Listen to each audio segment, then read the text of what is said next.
All right, so you're looking to kind of unlock your potential, right? Yeah. And you've given us this stack of articles all titled Discover Your Path to Success. Each one focuses on a different part of the journey, so consider this deep dive your personal guide through this roadmap to success. Okay. Sounds good. Sounds good. All right. So what's interesting is that these articles, they suggest that success isn't some external reward that you chase, Right. but something you build from within. They use this metaphor of hidden treasures that you already possess. Yes. Hidden treasures. Yeah. I like that. What exactly do they mean by that? Well, it's all about recognizing the value of what you already kind of bring to the table. Think about your existing skills, your network, those friends, family members, colleagues who support you. Right. And don't forget your past achievements, even the ones that you might downplay. Oh, yeah. So instead of looking for some magic formula outside of ourselves, we should start by taking stock of what we already have. Exactly. It's about self-awareness, recognizing your strengths, and using those as the foundation for your journey. It's like having a treasure map, but the treasure is your own potential. Okay, so we've got our treasure map. Yep. Now we need to figure out where we're going with it, right? Right. The articles talk about setting goals, and they seem to be big on writing things down. Yeah, they compare it to creating a business plan for your life. Start by writing down all your goals, even the ones that seem a little outlandish. Don't censor yourself at this stage. Then separate the realistic goals from the loftier ones. This helps you to prioritize and focus your energy. That makes sense. So it's like having a clear roadmap to follow, but what about those bigger dreams? Yeah. Do they just get tossed aside? Not at all. Keep them in sight. Okay. They can be powerful motivators, but it's about recognizing that achieving them might require breaking them down into smaller, more manageable steps and setting realistic timelines for each stage. You're right. This keeps you from feeling overwhelmed. So it's a balancing act, being ambitious while staying grounded in what's achievable. And the articles also talk about finding your passion. I remember this really vivid example about flipping burgers. Right. The point they're making is that even if you became incredibly skilled at something, even if you were the most efficient burger flipper in the world, if you didn't have a genuine passion for it, you'd eventually burn out. Right, yeah. So it's not just about being good at something. It's about feeling that intrinsic motivation, that drive that comes from truly loving what you do. But how do you figure out what you're truly passionate about? Well, the articles encourage some serious self-reflection. Okay. What activities make you lose track of time? What makes you feel truly energized and fulfilled? They're essentially asking, what gets you fired up? What makes you feel truly valuable? It's about connecting with your core values and aligning your goals with what truly matters to you. Because when your goals are fueled by passion, they become more than just tasks to check off a list. Yeah. They become part of your identity. And that's where self-worth comes into play. Exactly. When you're passionate about what you do, it contributes to your sense of self-worth, and that's a key ingredient for success. Okay.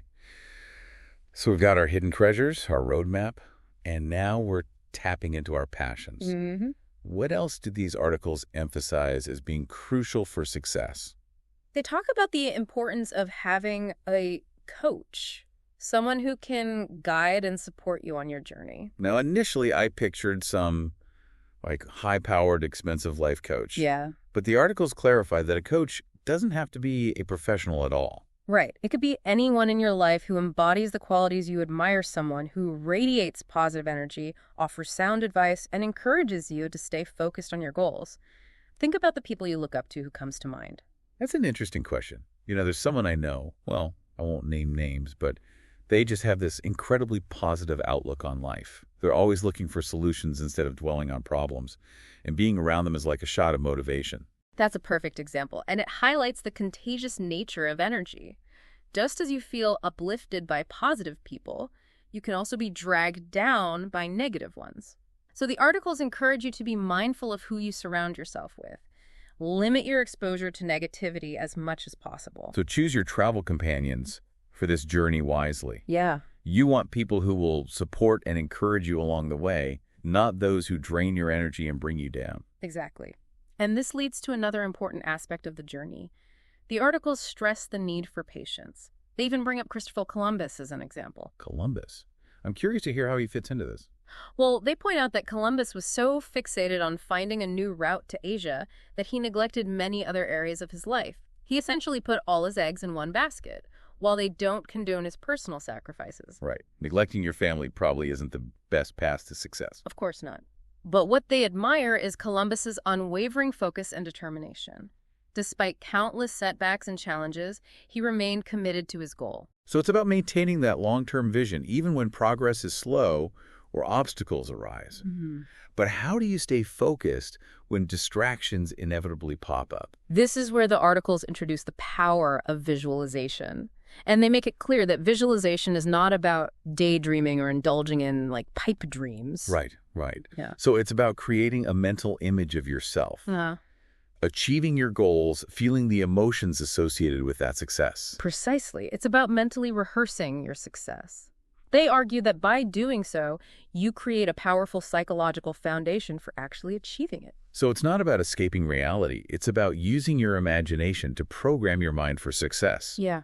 And then, just when I thought I had a handle on where these articles were going, they took a turn into spirituality. Yeah, this is where they delve into the impact of prayer and spiritual health on overall well-being. It's presented in a very sensitive, non-denominational way. Yeah. What struck me was the connection they made between spiritual well-being and resilience. Right. They suggest that connecting with something larger than yourself, whatever that might be, can provide a sense of purpose and meaning that fuels your motivation and helps you to cope with challenges. It's like tapping into a deeper well of strength.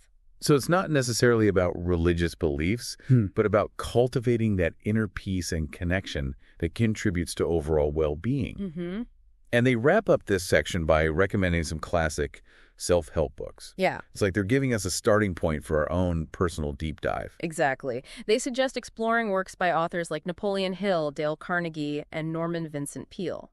It's fascinating that these books were written decades ago, yet their insights on success and personal development remain incredibly relevant today. They've stood the test of time because they address fundamental principles of human behavior and achievement that transcend any particular era. So we've covered a lot of ground in this first part of our deep dive. We've talked about identifying those hidden treasures, creating a roadmap with clear goals, and tapping into the power of passion. We've also explored the importance of having a supportive network, cultivating patience and resilience, and even recognizing the value of spiritual well-being in our journey toward success. We've laid a solid foundation for understanding the path to success. But the journey doesn't end here. In Part 2, we'll explore practical strategies for overcoming those inevitable obstacles that arise along the way. We'll also delve into the importance of embracing failure as a learning opportunity. Stay tuned. Welcome back.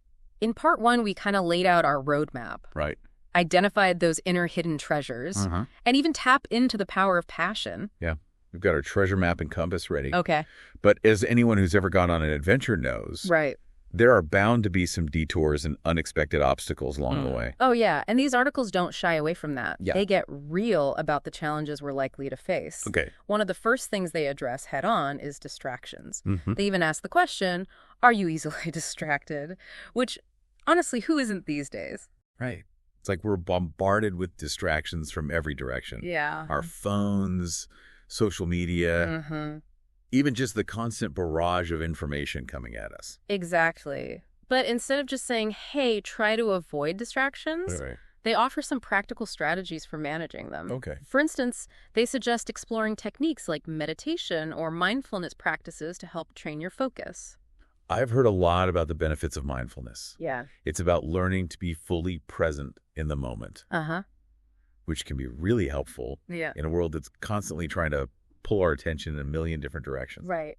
They also talk about developing resilience, that ability to bounce back when distractions inevitably throw you off course. Okay. And this is where they bring back Christopher Columbus. Oh, right. Remember how in Part 1 we discussed his unwavering focus? Yeah, though we also agreed that maybe neglecting your family wasn't the best example of a balanced life. Of course. But the point they're trying to illustrate is that achieving any significant goal requires a certain level of commitment and perseverance. Right. There will be times when you'll be tempted to give up or get sidetracked. Okay. And that's when you need to kind of dig deep and remind yourself of your vision. So it's about having that mental fortitude to stay the course even when faced with challenges. Right.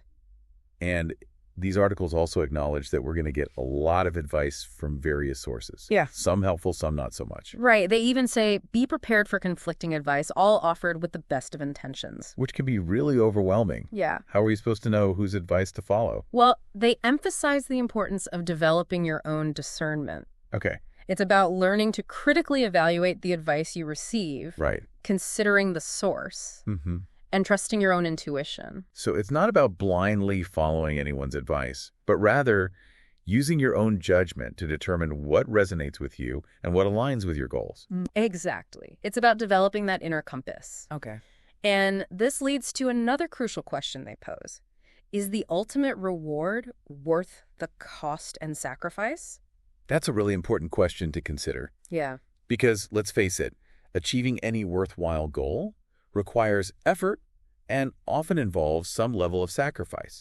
It might mean investing time, money, or even changing long-held habits. Right. They want you to be honest with yourself about what you're willing to give up to achieve your dreams. Yeah. Because if the sacrifices outweigh the potential benefits, Right. it might be time to reevaluate your goals. And sometimes that sacrifice might mean saying no to things that don't align with your vision, even if they seem appealing in the moment. Exactly. It's about prioritizing what truly matters and having the discipline to stay focused on your goals even when faced with tempting distractions. Right.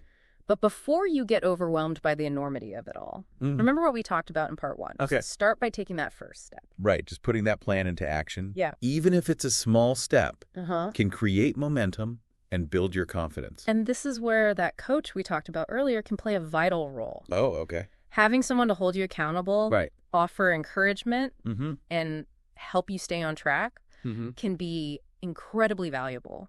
So it's not just about having a cheerleader on the sidelines. Right. It's about having someone who can provide honest feedback and support you through the tough times. Yeah.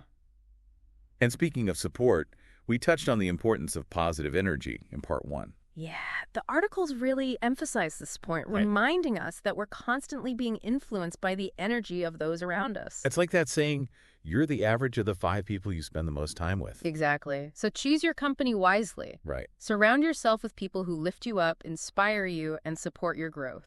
But what if you're feeling stuck in a negative environment?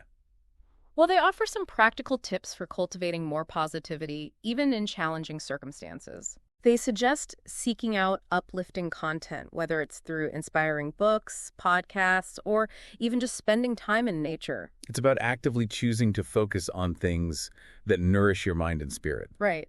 And this brings us back to the power of visualization. Okay. Remember, it's not about escaping reality or indulging in fantasies. Right.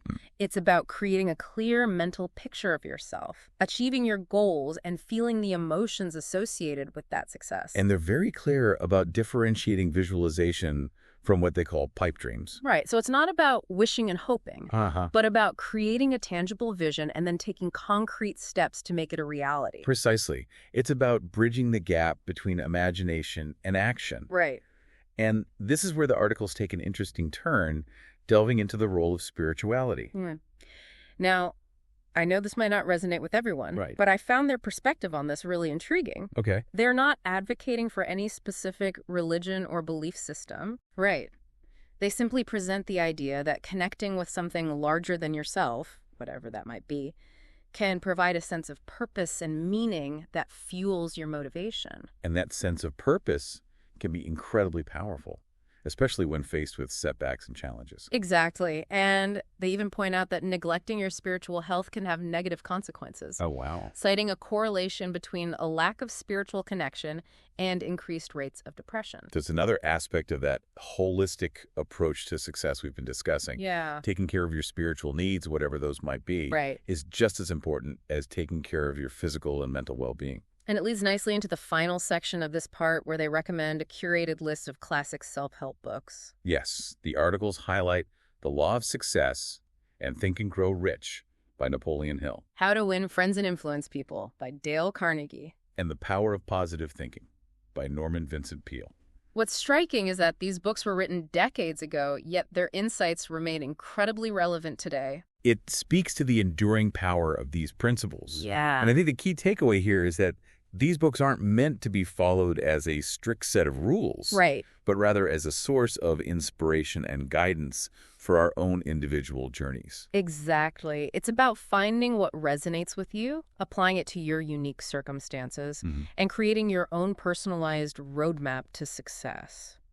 So we've covered a lot of ground in this second part of our deep dive. We have. We've talked about navigating distractions, discerning advice, making sacrifices, and even the importance of spiritual well-being in achieving success. And we've explored the power of visualization, positive energy, and seeking guidance from those who inspire us. But the journey isn't over yet.